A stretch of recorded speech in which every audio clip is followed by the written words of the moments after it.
Hey everybody! Thank you guys so much for joining me here on my channel, The Magical Solution. We are on YouTube, on TikTok, and in my private Facebook group, The Magical Solution. This is how we grow. We are continuing on with our big fat book, The Spirit's Book by Cardek. And every time we hang out, I get so excited because we're like almost finished. Like, look, that's all we got left. We're almost finished. And I just get so excited. So for those of you who are joining me for the very first time during this book reading, this was the first book I had put out like a poll of which book people wanted me to read first because I was going to read two of them back to back. And everyone chose this one first. And then the next book we're going to read right after this one is called The Medium's Book by Cardek. Now, both of these books are written by him. He is an educator, a scholar, a scientist by nature, and he interviewed mediums and asked them very hard-hitting questions about the spirit world, about spirits, about mediumship, and everything in between. And they're answering these questions. And these books are very much what we consider the doctrine of spiritism and spiritualism and mediumship. And people who practice espiritismo and these other practices, reference these books quite often. All right. So I wanted to read these books specifically because I know people suffer from a lot of issues when it comes to reading, whether it's your attention span, whether it's your intellectual capability of doing so, language barriers, whatever the case may be. And I wanted to read this to be more inclusive with people and allow people to, if nothing else, listen to the book. So here we go, you guys. We left off in the middle of a chapter because I only read for 1 hour. I read until 8 o'clock, right? So we were on chapter, the name of the chapter was called Moral Perfection, okay?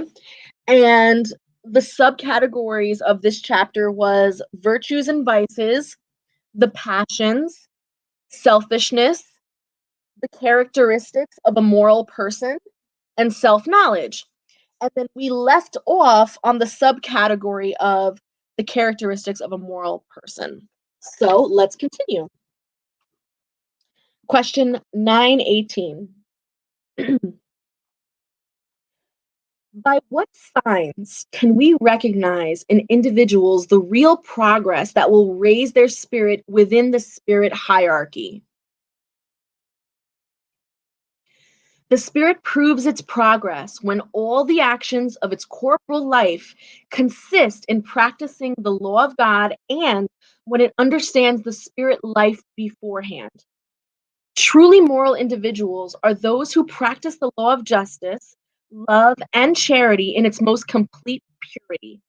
If they interrogate their conscience concerning their actions, they will ask if they have not violated the law, if they have not committed any wrong, if they have done all the good that was within their power to do, if no one has a complaint against them, and lastly, if they have done to others what they would want done to them. Those possessing the sentiment of charity and love for their neighbor do good for its own sake, without hope of reward, and they sacrifice their self-interest for justice' sake.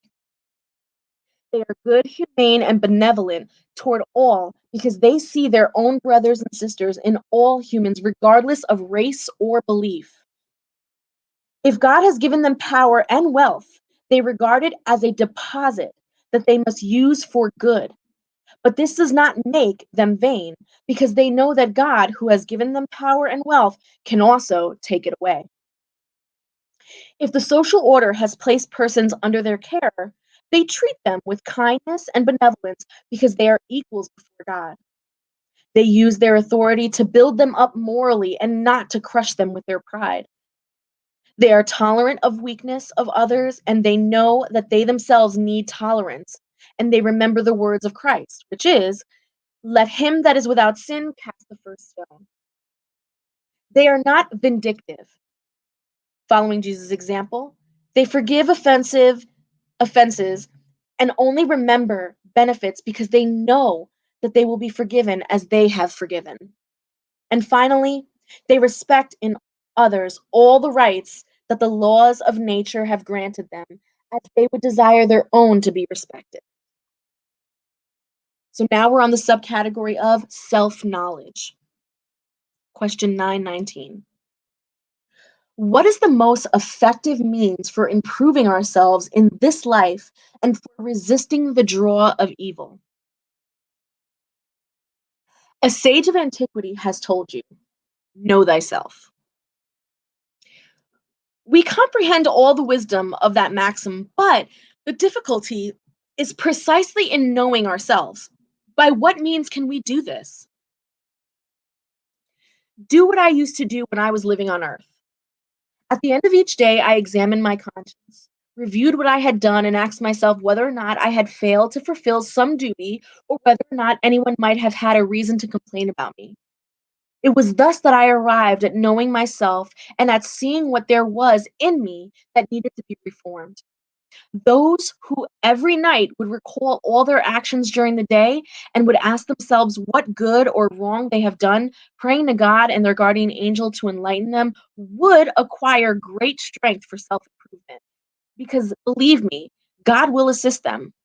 Therefore, ask yourselves about what you have done and toward what aim you acted in a particular circumstance, whether you have done anything that you would blame in others, and whether you have done anything that you would not dare profess.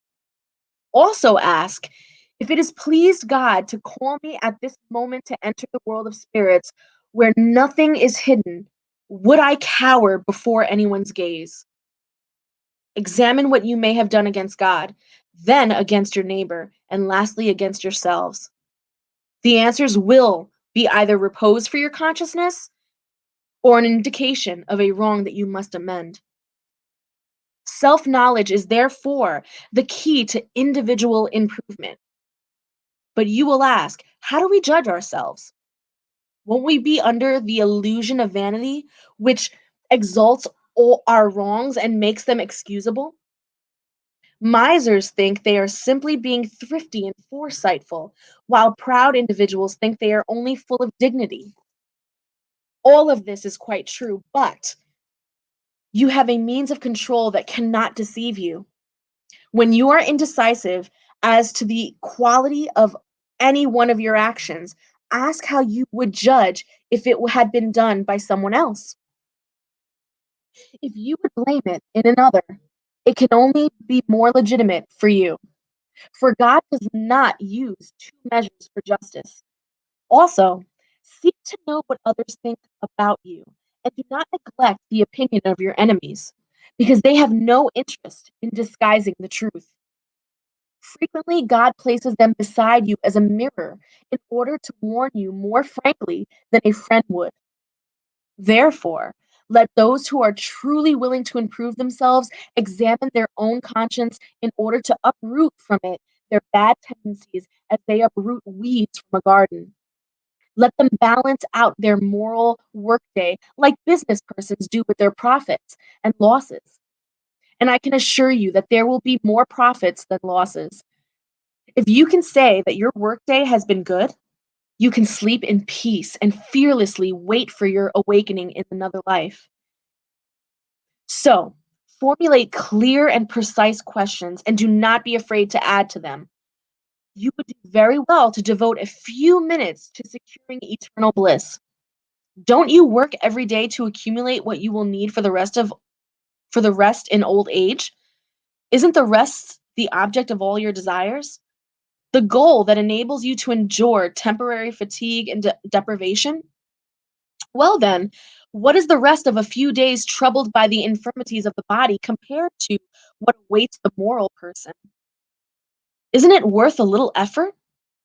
I know that many will say that the present is certain, but the future is uncertain. And that is precisely the thought that we have been charged with tearing down in your minds. For we desire to enable you to understand the future in such a way that no doubt can remain in your soul.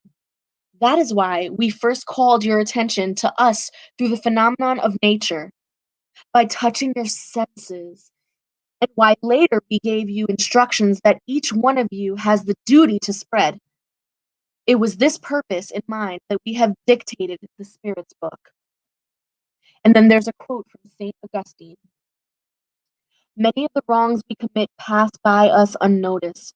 In fact, following the counsel of St. Augustine, if we would interrogate our conscience more frequently, we would see how often we have failed without noticing, by not having scrutinized the nature and motives of our deeds. The interrogation method is somewhat more precise than using a maxim, which we do not usually apply to ourselves. It requires categorical yes-no answers that leave no room for alternatives. They are personal assertions, and from the sum of the answers, we can compute the sum of the good and the evil that exists in us all. Woo, child! Talk about shadow work, right? TikTok's been talking about it for months now, this idea of shadow work, right? But how can you do shadow work when you're too afraid to look in the mirror and ask yourself a question? How did I do today? Were my actions of good moral deed? And can you answer them? Can you answer them without cowering? If you were to die tonight and stand before the heavens, would you be afraid because of the life that you lived? Right? So now we're on part 4, the hopes and consultations. Oh, I'm sorry, the hopes and consolations. Oh. The first chapter in part 4 is the earthly joys and sorrows. So, relative happiness and unhappiness, the loss of loved ones, disappointments, ungratefulness, broken affections, antipathetic unions, the fear of death, and dissatisfaction with life. Hashtag suicide. Let's get to it. This is going to be a deep subject, a deep topic. So the first subcategory, relative happiness and unhappiness. Question 920. Can people really enjoy complete happiness while on earth? No, because life has been given to them as either a trial or an expiation. It is up to them to mitigate their misfortunes and be as happy as possible while on earth. 921. Well, we can understand that people will be happy on earth when humanity as a whole is finally transformed, but meanwhile, is it possible for anyone to enjoy relative happiness? Most of the time. People are the artisans of their own unhappiness. If they would practice the law of God, they would spare themselves many misfortunes and enjoy a state of happiness that is as great as their existence on such a dense plane, that would allow. Those who have sufficient understanding of their future destiny do not see their corporal existence as anything more than a quick journey. It is like a momentary stopover at a dreadful inn. They easily console themselves regarding a few passing annoyances on a journey that will lead them to a better situation to the degree they have prepared themselves for it. We are punished in this life through the infractions we commit against the laws of corporal existence, through the misfortunes resulting from such infractions, and through our own excesses. If we were to trace what we call our earthly misfortunes back to their origin, we would see that the most of them are the result of an early deviation from the straight and true road, thereby entering onto the wrong paths. And from one thing to the next, we finally fell into disgrace. 922. Earthly happiness is relative to the position of each person, and what might suffice for the happiness of one would be a misfortune for another. Is there nevertheless a common standard for happiness for all? For material existence, it is the possession of all that is necessary. For the moral life, it is a good conscience and faith in the future. Okay, well, doesn't that which would be superfluous for one become a necessity for another, and vice versa, according to their social position? Yes. according to your materialistic ideas, your prejudices, your ambition, and all of your absurd notions for which the future will demand justice when you finally comprehend the truth. Obviously, those who have had an income of $50,000, who've seen it reduced to $10,000, would consider themselves most unfortunate because they cannot maintain the demands of their social status, keeping good horses and servants, gratifying all their passions, and etc. They would regard themselves as lacking the necessities. But frankly, are they really worthy of pity? While beside them there are others who are dying of cold and hunger, without a place to lay their head? To be happy, the wise look down, never up. When they do lift their gaze, it is to raise their own soul toward the infinite. 924. There are misfortunes which do not depend on the way we act and which afflict the most righteous people. Isn't there a way to keep ourselves from such misfortunes? If you want to progress, you must resign yourselves and endure misfortunes without complaining. However, you will always find consolation within your own conscience, which gives you the hope of a better future and provided you do what is needed to obtain it. 925. Why does God bless with the goods of wealth certain individuals who do not seem to deserve it? It looks like a favor to those who do not see beyond the present. But be well aware of the fact that wealth is a trial that is usually more dangerous than poverty because it creates new necessities. Isn't civilization the source of new afflictions? The misfortunes of this world result from the artificial needs you create for yourselves. People who know how to limit their desires, seeing without greed whatever might lie beyond their means, and spare themselves many disappointments in this life. The wealthiest are really those who have the fewest needs. Listen to that again. The wealthiest are really those who have the fewest needs. You envy the pleasures of the people who appear to be the fortunate ones on this earth, but you do not, but I'm sorry, but you do happen to know what is in store for them. If they use their wealth only for themselves, they are selfish and will suffer a reversal. Pity them instead. God sometimes allows the wicked to prosper, but their prosperity is not to be envied, because they will pay for it with bitter tears. If the righteous are unfortunate, it is because they are going through a trial that will be credited to them if they bear it with courage. Remember the words of Jesus: Blessed are those who suffer, for they shall be comforted. 927. Superfluidity is certainly not indispensable to happiness, but the same does not apply to necessities. So isn't the misfortune of those who are deprived of them real? They are truly unfortunate only when they lack what is necessary for their life and the health of their body.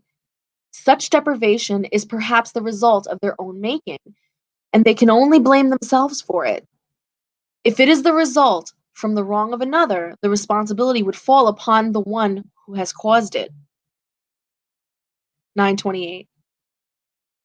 Through the special nature of our natural aptitudes, God obviously shows to each one of us our vocation in this world. Don't many misfortunes come from the fact that we are not following the right vocation? That is true. And many times parents are the ones who, due to their pride or avarice, make their children deviate from the path outlined for them by nature, thereby compromising their happiness. They will be held responsible for having done so. So, what do you consider it right if the son of a man of the upper classes becomes a cobbler, for instance, if that was his aptitude?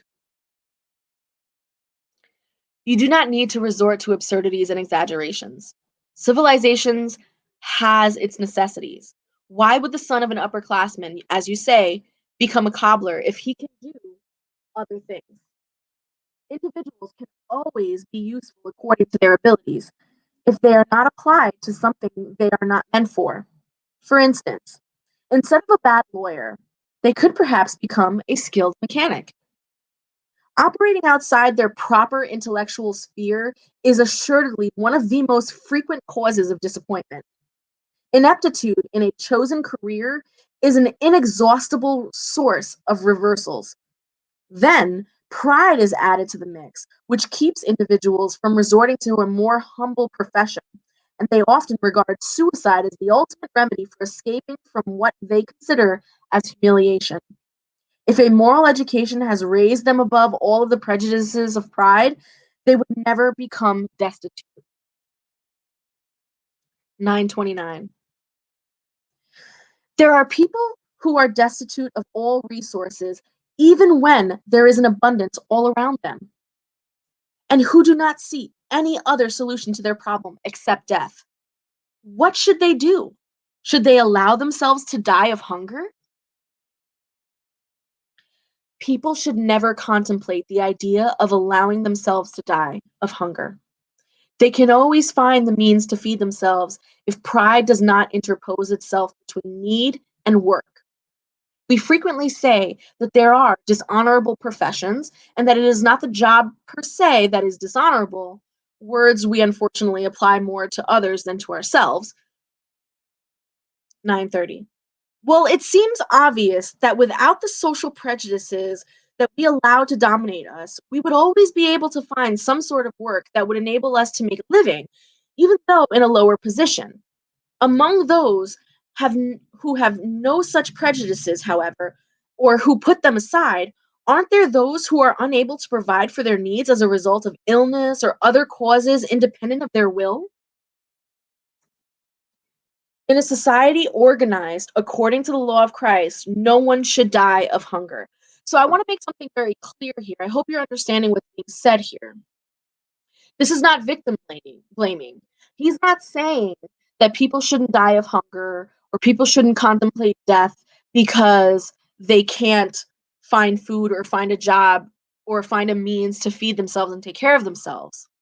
What he's saying is that if a society as a whole was truly functioning under the providence of God's law and nature's law, then just the mere idea of someone being hungry or being without a job or being incapable of taking care of themselves would not exist. So the fact that this is happening, the fact that we do have these issues, the blame is not on them. And he's also saying that there is a means, that there is a way to feed yourself and take care of yourself, and it literally is by any means necessary. But we need to understand that it does need to come from a place of moral standing. So of course, don't murder, don't steal, don't do things like that, obviously, but you can find a way. There's always a way. Okay?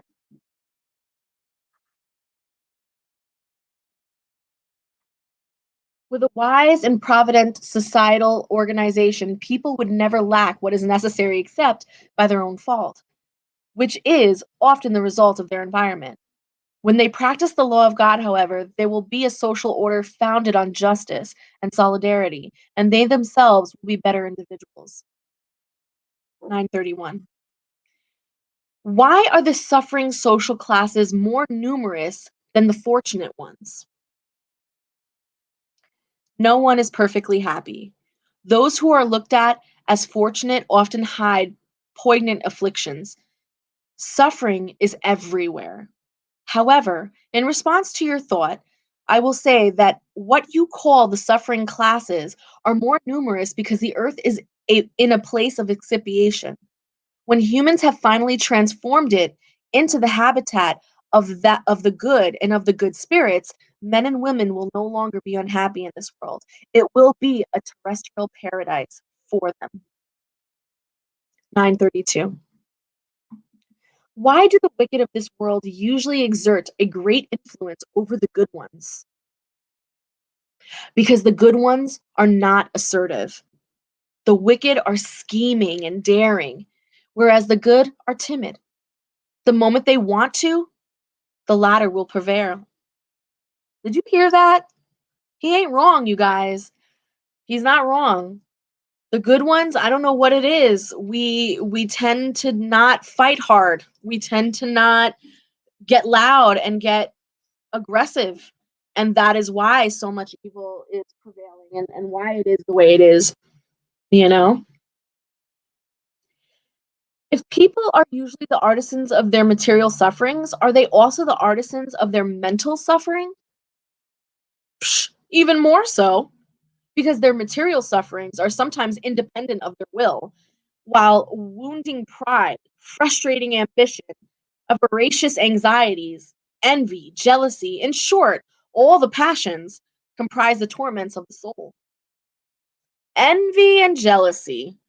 Happy are they who do not know those two voracious worms. Wherever envy and jealousy exist, there can be no calm, no repose. For those who suffer from these maladies, the objects of their longings, their hatred, their spite appear before them like ghosts, which do not leave them in peace and which pursue them in every step, even in their sleep. Envious and jealous individuals live in a continual feverish state. Is that a desirable situation? Can't you understand that with such passions, people create intentional punishments for themselves and that the earth becomes a true hell for them? Many expressions symbolically represent the effects of different passions. We say, puffed up with pride, dying with envy, bursting with jealousy or spite, etc. Such pictures state the truth very well. Sometimes jealousy does not have a specific object. There are persons whose nature makes them jealous of anyone who is successful or who has risen above mediocrity, even though they have no direct interest in the matter. They are jealous solely because they cannot reach the same level. Everything that seems to be above the common horizon offends them. And if they are formed the majority of society, they would want everything to be brought down to their own level. In such cases, jealousy is allied with mediocrity. People are usually unhappy because of the importance they attach to things of this world. Vanity, veiled ambition, greed make them unhappy. If they would raise themselves above narrow circles of material life, if they would raise their thoughts toward the infinite, which is their destiny, the vicissitudes of human existence would seem petty and childish, like the sadness of a child who suffers the loss of a toy that represented his or her supreme happiness. Those who would find happiness by satisfying their pride and crude material appetites are unhappy when they cannot satisfy them, whereas those who are frugal feel happy with what for others would compromise misfortune. We are referring here to civilized people because primitives have need that are much more limited and thus they do not have the same reasons for envy and anxiety. Their way of looking at things is much different. In the civilized state, people think about and analyze their unhappiness, and hence they are more affected by it. On the other hand, they can also think about it and analyze it for the means of consolation in the Christian sentiment that gives them the hope of a better future, and in Spiritism, which gives them the certainty of that future. Exactly. Ugh. Stephanie, I'm going to answer all your questions after this. I promise you. Ooh, keep asking them. Those of you here on YouTube and Facebook, keep asking these questions. I see you guys in the chat. These are great subjects to talk about. Great subjects. So now we're on the next subject of the loss of loved ones.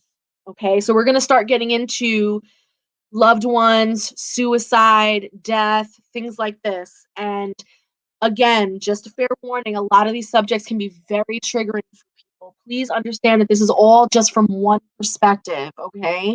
This isn't the end all be all. This isn't the biblical standpoint of everything. This is one perspective. And it just so happens to be one of my go-to books when it comes to stuff like this, okay? So no, it's not a book club. I just decided to do this for TikTok, for YouTube, and for my Facebook group. And we'll get into that in a minute. So, the loss of loved ones. Question 934. Doesn't the loss of loved ones cause us suffering and act as a legitimate source of sorrow, since such loss is both irreparable and independent of our will? This cause of sorrow strikes both the rich and the poor. It compromises a trial or expiation and a law for all. It is a consolation, however, to be able to communicate with your friends through the means available to you while awaiting other ways that are more direct and accessible to your senses. Pay close attention to that sentence because we're going to get into that later on in this book and in the next book. Okay? 935. What about the opinion of people who regard communication with those beyond the grave as sacrilege? There can be no sacrilege where there is reverence, and when the evocation is made with respect and propriety. The proof of this is that the spirits who have affection for you take pleasure in coming to you, and they rejoice in being remembered and in being able to converse with you. There would only be sacrilege if evocations were made frivolously. Possibility of entering into communication with spirits is a very enduring consolation, which gives us the means of conversing with relatives and friends who have left the earth before us. By our evocation, they draw near to us, remain at our side, hear us, and reply to us. There is, so to speak, no longer any separation between them and us. They aid us with their counsels, and they bear witness to their affection and the contentment they experience through our remembrance of them.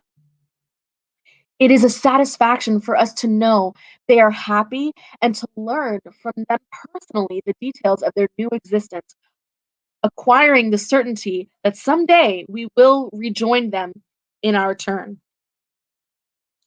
936. How does the inconsolable sorrow of those who remain on earth affect the spirits who are its object? Great question.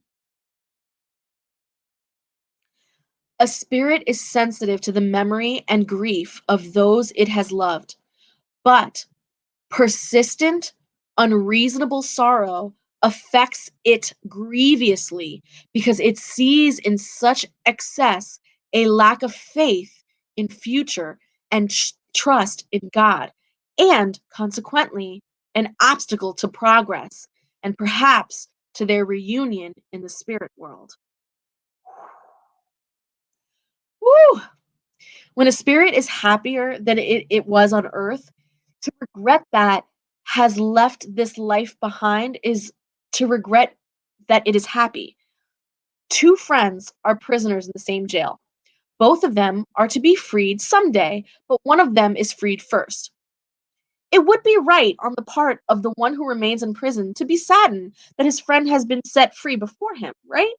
Yeah. Would there not be on his part more selfishness than affection in wishing that his friend would remain in captivity and suffer along with him?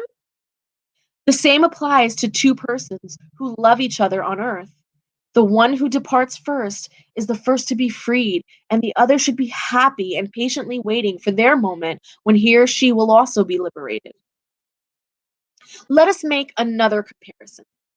You have a friend who lives nearby. She finds herself in a trying situation, and her health or her personal interests require her to go into another country where she will be better off in every aspect. Thus, she will no longer be nearby for quite some time. Nevertheless, you will be able to continue to remain in contact through correspondences. The separation will be only physical. Will you grieve her departure since it is good for her?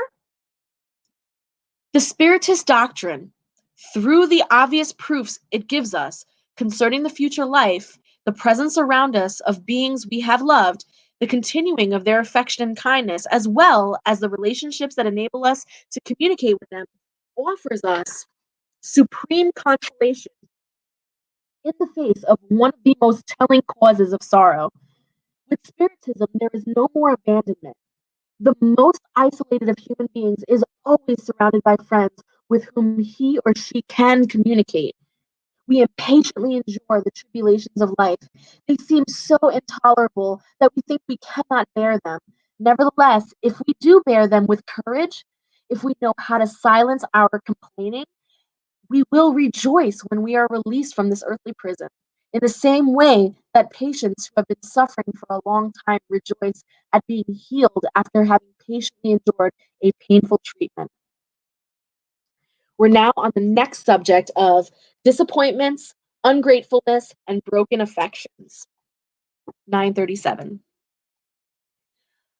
Aren't the disappointments caused by ingratitude and by the fragility of the ties of friendship also a source of bitterness for the human heart? Yes. But we have already taught you to feel pity for ungrateful and disloyal friends. They will be unhappier than you are. Ingratitude is the child of selfishness, and selfish individuals will sooner or later encounter hearts as hard as their own. Just think of all those who have done more good than you, who are more worthy than you, and who have been repaid with ingratitude. Remember that during his life, Jesus himself was scoffed at, despised, and treated as a villain and as an impostor. So do not be surprised when the same happens to you. Let the good you have done be your reward in this world, and do not worry about what those who have benefited from it say. Ingratitude serves to test your persistence in doing good.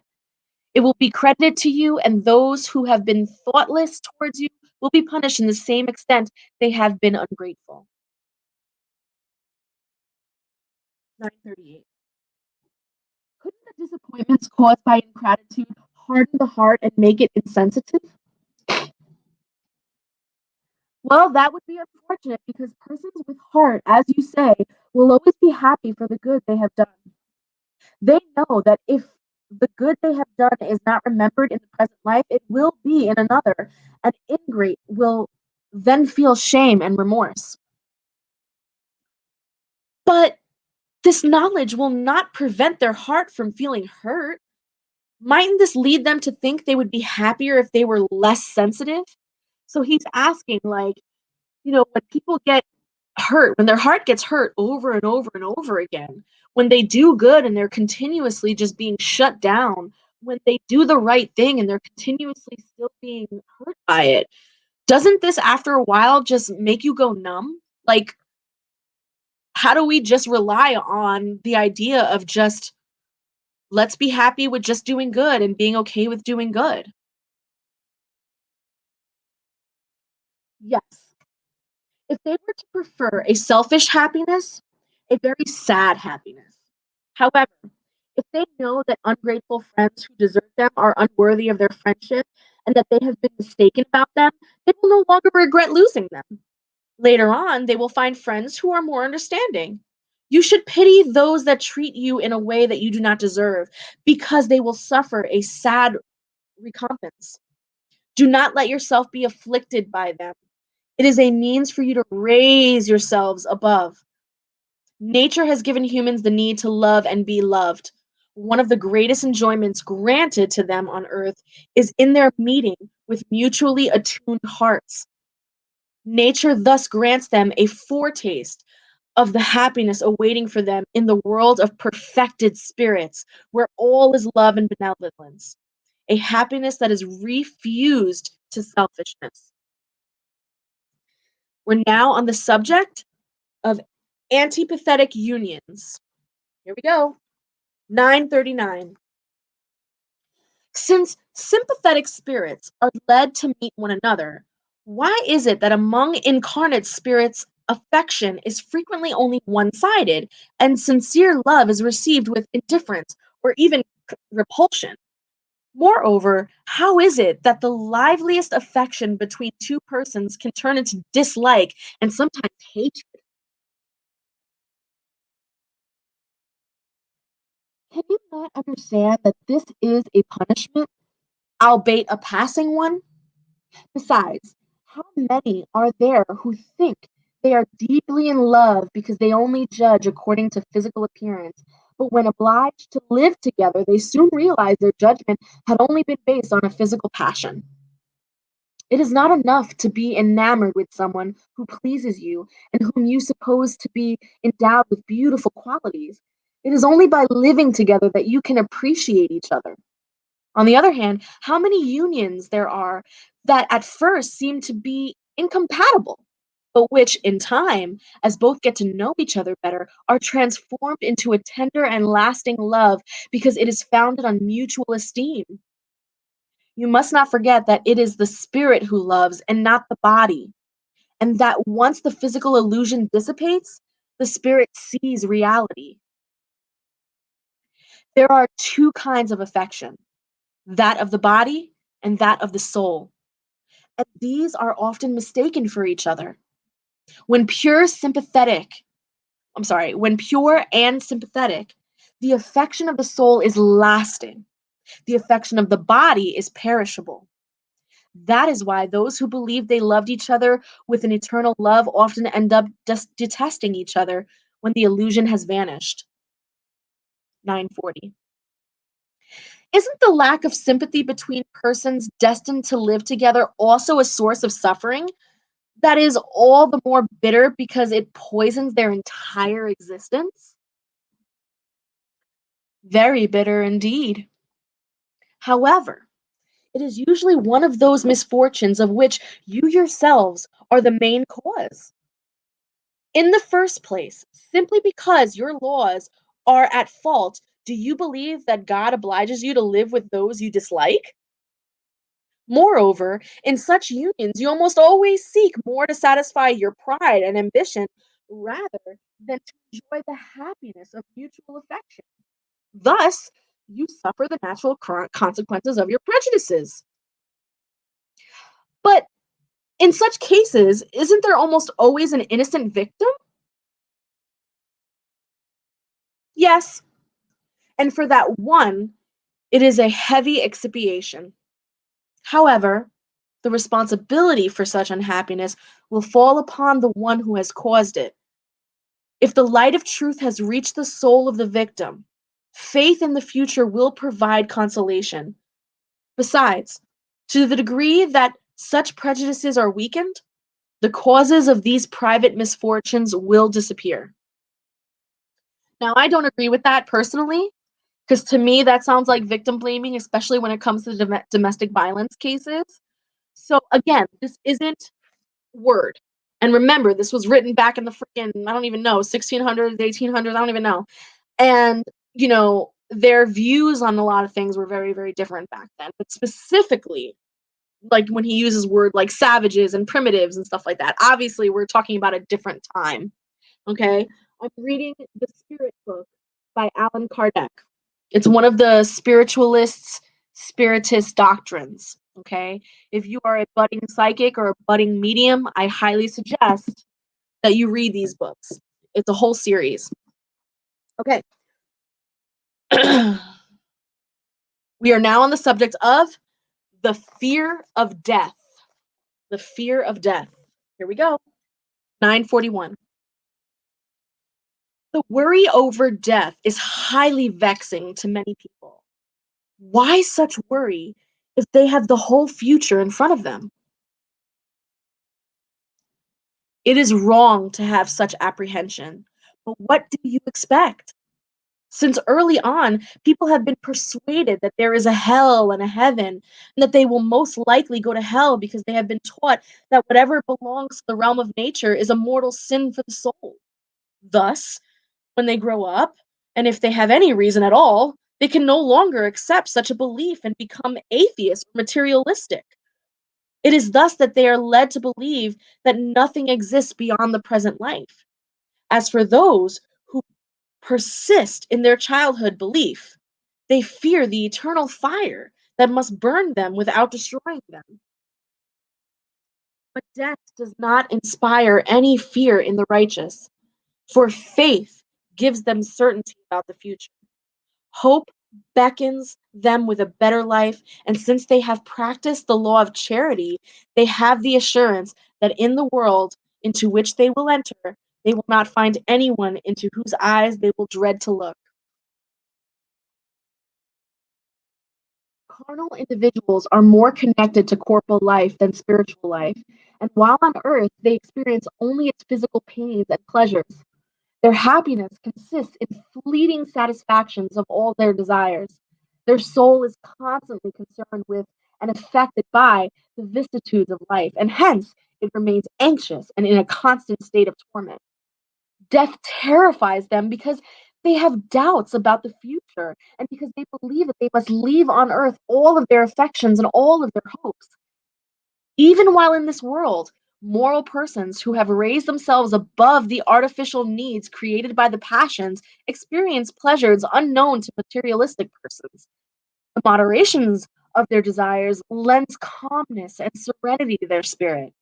Happy with the good they do, there are no disappointments, and vexations pass lightly over their soul without leaving painful marks.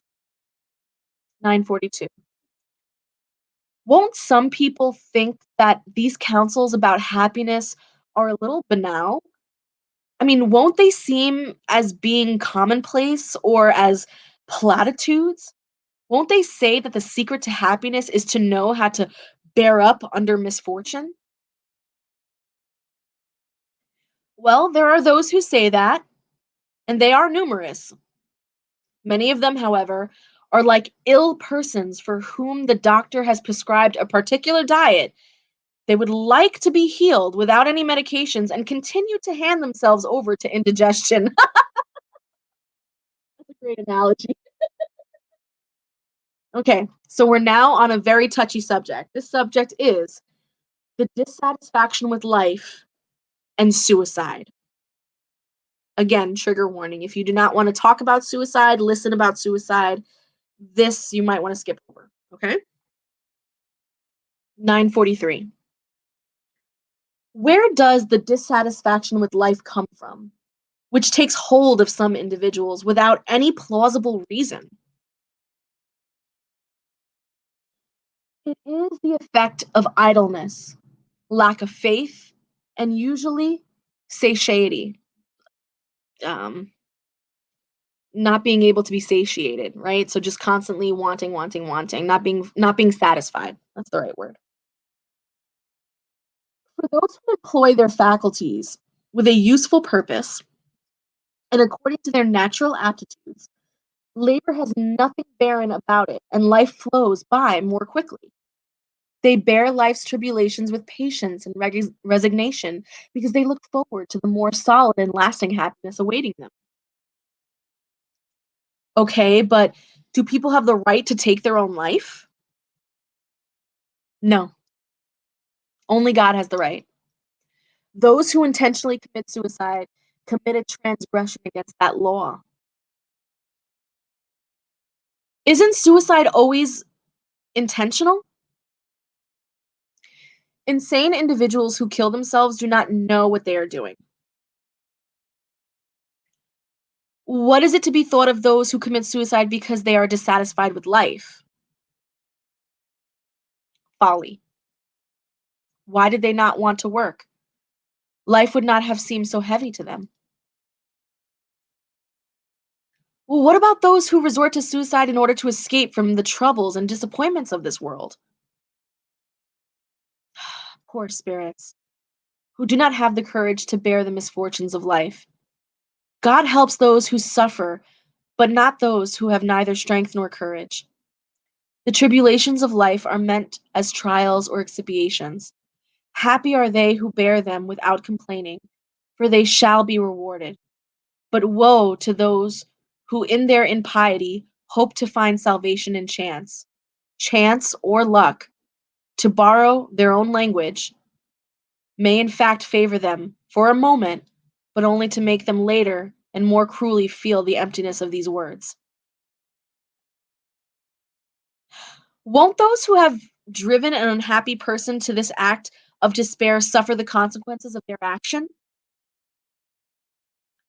Unfortunate beings they are. They will have to answer for it as they would for murder. I'm sorry, I'm choking up because I have lost so many people to suicide, like so many people to suicide. And I really had to I really had to come to terms with my spirituality and especially with spiritism, um, because I don't agree with the doctrine when it comes to suicides and when it comes to the prayers that we utilize for them to help them cross over and to help elevate them because they're so judgmental. They're so unforgiving. They are so I can't even express it. So please, again, when you're hearing these words, it's just one perspective, and it's even a perspective that I don't agree with. Okay? Let's keep going. Can those who have become disheartened with necessity and allow themselves to die of despair be considered as having committed suicide? So, the question is like, let's say you have an illness, or let's say you have fallen sick, or whatever. If you just allow yourself to stay sick and to just let yourself die versus seeking help, would that be considered suicide? That's what he's asking. It is considered suicide. But those who have caused it, or those who could have prevented it, are guiltier than those for whom the clemency awaits. However, do not think they will be entirely absolved if they lacked firmness and perseverance, or fail to make the best use of their intelligence to get themselves out of their difficulties. They will be even more unfortunate if their despair was the child of pride, i.e., if they were one of those who pride, yeah, paralysis, that's a misspelling, who pride the paralysis of their intelligence, who would be ashamed at having to earn their living by manual labor, and who would prefer to die of starvation rather than descend from what they call their social position. Is there not 100 times more greatness and dignity in struggling against adversity, in braving the criticism of futile and selfish society, which only shows goodwill towards those who lack nothing, and which turns its back on you in your time of need? To throw one's life because of the considerations of such a society is stupid, since society will not care about it in the least. So again, it's this is in response to someone letting themselves die of hunger or die of sickness because they don't want to be viewed by their society as being less than. It's an issue of pride, and he's saying that's not a good thing. Question 948. Is suicide committed in order to escape the shame of a wrongful act as reprehensible as suicide committed out of despair? Suicide does not erase the wrong. On the contrary, it is a second wrong added to the first. Those who have the courage to do wrongful things should have the courage to bear the consequences of those wrongs. God is the one who judges. Moreover, depending on the cause, God can at times lessen the punishment. 949. Is suicide excusable when committed in order to avoid bringing shame on one's children or family? Those who act under the belief do not good at all, do no good at all. However, they think they do, and God will take their intention into account, for their suicide will be a self-imposed expiation. The wrong is mitigated by their intention, but it is a wrong nonetheless. Besides, if you would get rid of your social prejudices and abuses, you would not have any more of this type of suicide. Those who take their own life in order to escape the shame of a wrongful act prove that they attach more value to the estimation of others than to that of God, because they will return to the spirit life burdened with their inequities and will have deprived themselves of the means of atoning for them during life. God is often less unforgiving than people. God pardons those who sincerely repent and take into account our efforts of reparation. However, suicide does not repair anything. Question 950. What is it to be thought of those who take their own life in the hope of arriving sooner at a better life? Another folly. Let them do good, and they will be sure to reach such a state. Their suicide will only delay their entrance into a better world, and they themselves will ask to come back in order to complete the life that they cut short through a wrong-headed idea. A wrong, no matter what it may be, never opens the sanctuary of the elect to anyone. 951. Isn't the sacrifice of one's life sometimes meritorious when it is made in order to save the lives of others or to be useful to one's neighbor? So, like, jumping in front of a car to save a kid, uh, taking a bullet for your child, that kind of stuff. In accordance with such intention, it is sublime, and such a sacrifice of life is therefore not a suicide. However, God opposes a meaningless sacrifice and cannot look upon it with pleasure if it is tarnished by pride. A sacrifice is not meritorious unless it is selfless. Unfortunately, those who make such sacrifice sometimes have ulterior motives, and this declares its value in God's sight, or it decreases its value in God's sight. Every sacrifice made at the cost of our own happiness is a supremely meritorious act in God's sight, for it is the practice of the law of charity. Additionally, since life is the earthly asset that we value the most, those who renounce it for the good of their neighbor do not commit a crime. They perform a sacrifice. Nonetheless, before doing so, they should consider whether their life might not be more useful than their death. 952. Is it considered suicide for those who die as victims of the abuse of their own passions, which they knew would hasten their end, but which they could no longer resist because habit turned their passions into true physical needs? So he's talking about addictions, allowing your addiction to be your end. It is a moral suicide. Don't you see that they are doubly guilty in such a case? They lack courage and yield to brutishness. Moreover, they forget about God. Are they more or less guilty than those who shorten their life out of despair? They are guiltier because they had time to reason about their suicide. For those who commit suicide on the spur of the moment, there is sometimes a kind of delirium that approaches insanity. The former will be punished much more than the latter because punishments are always in proportion to the awareness of one's wrongdoing. 953. When individuals see an inevitable and terrible death in front of them, is it wrong to shorten their suffering by a few moments through intentional death?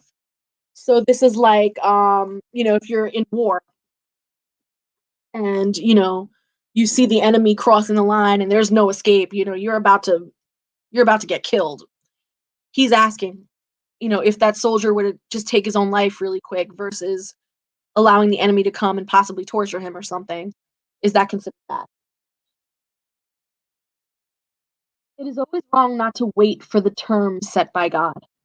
Besides, how can they tell with certainty whether their time has indeed come, despite appearances, or whether they might receive some unexpected help at the last moment? Okay. We admit that suicide is reprehensible under ordinary circumstances, but we are supposing a case in which death is inevitable and in which life is only shortened by a few instants. Come on, like, what's the answer? Nevertheless, it displays a lack of resignation and of submission to the will of the Creator. What in this case are the consequences of such actions? As always, expiation in proportion to the seriousness of the wrong according to the circumstance. 954. In an imprudent act that comprises life without necessity, is an imprudent act that compromises life without necessity reprehensible? There is no culpability when there is no positive intention or consciousness of doing harm. 955. Are the women who in some countries intentionally burn themselves to death over the body of their husbands to be considered as having committed suicide And must they suffer the consequences of it?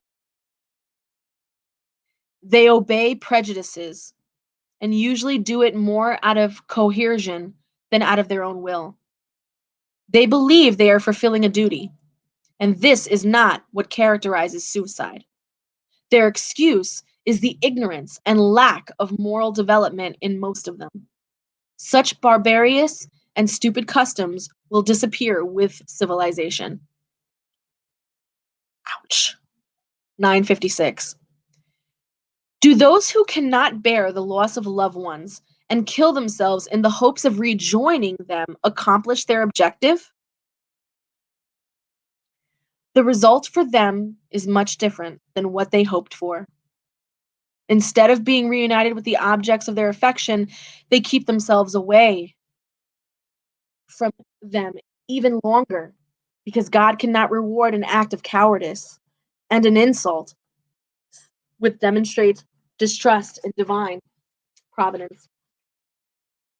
They will pay for the moment of insanity with afflictions even greater than those they wish to shorten, and they will not receive the reward they had hoped for. 957. In general, what are the consequences of suicide on the state of the spirit? So here's the main big question. Overall, what are the consequences of suicide on the spirit? Here we go. The consequences of suicide vary widely. There are no set penalties, and in all cases, they are always relative to the causes that produce them. One consequence from which those who commit suicide cannot escape, however, is disappointment. Besides, the fate is not the same for all. It depends on circumstances. Some expiate their wrong at once, whereas others do so in a new life that will be worse than the one whose course they cut short. Observation has in fact confirmed that the consequences of suicide are not always the same. However, there are some that are a common thread to all cases of violent death and the aftermath of the sudden interruption of life. Foremost among them is the persistence of the link that ties the spirit to the body, and which is almost always its full strength with prematurely ruptured. Unlike natural death, wherein this link weakens gradually and is often undone before life is completely extinguished. The consequences of these unfortunate events are the prolongation of spiritual confusion, followed by the illusion which, for a longer or shorter period of time, causes the spirit to believe it is still among the living. In some suicides, the affinity that persists between the spirit and the body produces a sort of repercussion of the state of the body on the spirit, which is thus compelled to witness the effects of decomposition, experiencing a sensation of full anguish and horror. This state can continue as long as the life which was cut short ought to have lasted. This consequence is not the general rule.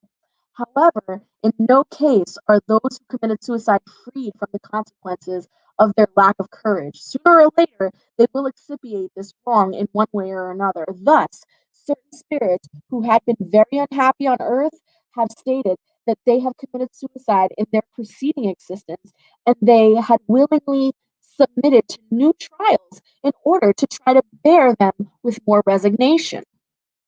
For some, it comes in the form of a bond to a matter, from which they vainly seek to free themselves in order to go to happier worlds, but whose access is denied to them.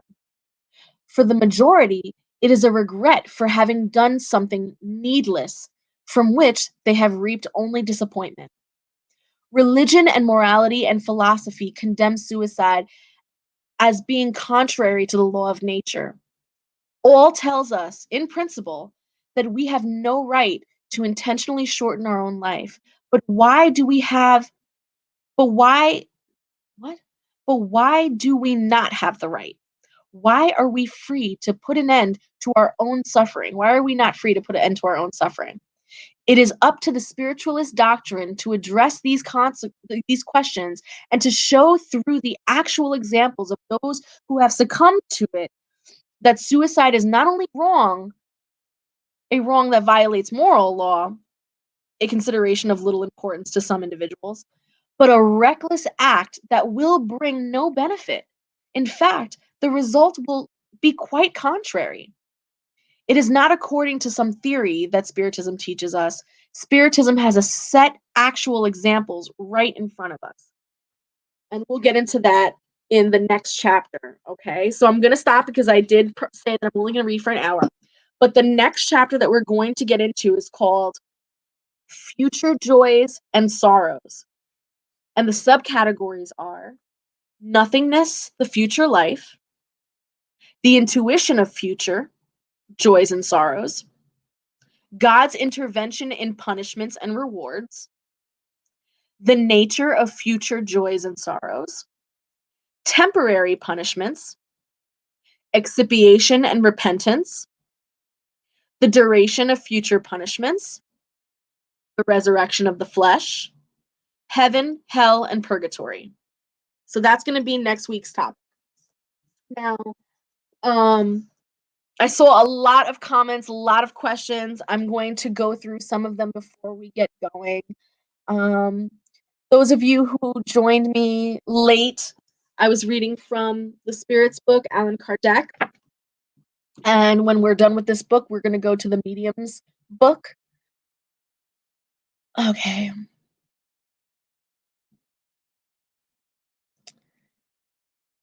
Let me see, what do we have here? So sorry, Stephanie. So the question that you had asked, are the people to blame or is it them? So like it said in the chapter, every situation of suicide is circumstantial, right? But ultimately the overarching theme is yes, it's a blameful situation. It's something that you should not do because it violates the law of God and the law of nature, right? Now he talks about exceptions, right? He talks about selfless sacrifice. He talks about insanity and certain circumstances where suicide may have been an accident or something that was done selflessly. But anytime he talks about it in terms of being an escape, in terms of being a hope of seeing someone else, anything other than a virtuous reason, it's not looked at so great. Hi, Lestrange. So Lestrange, if you're still here, I'm reading this book, The Spirits book by Allan Kardec. Yes, it's seen as a transgression. Correct. Exactly. So the whole point of these books, the whole point of spiritism, spiritualism, espiritismo, and these subjects that we talk about within mediumship is to elevate the spirit, right? We are in a constant state of elevation. We get reborn over and over and over again to go through trials to elevate our spirit, right? And so when we talk about the subject of suicide, we're talking about people who cut their training short. They cut their elevation short and they're stuck at that point and have to now repent for that and figure out a way to reintegrate back into that training to elevate their spirit, right? And in some cases they can, and in some cases they cannot, depending on the situation, right? Oh, that's awesome, Jen. I'm glad. Allan Kardec is yeah, he's amazing. His books are really, really great. Oh, you welcome, Facebook user. I'm so sorry to hear about your fiance. I can't even imagine losing my husband. I'm glad you were able to get something from this. So to all of you guys, thank you so much for joining me tonight. I'm going to do my best to be consistent with this every Sunday night. I usually on TikTok, I usually come on around 6:30 p.m. Eastern Standard Time, get some vibing music going, give some free readings, hang out, and then we start promptly at 7 p.m. Eastern Standard Time, and from 7 to 8 we read. Okay? So that's every Sunday, and you can join me on TikTok, YouTube, or my private Facebook group under The Magical Solution. All right? Thank you guys so much. Have a beautiful night.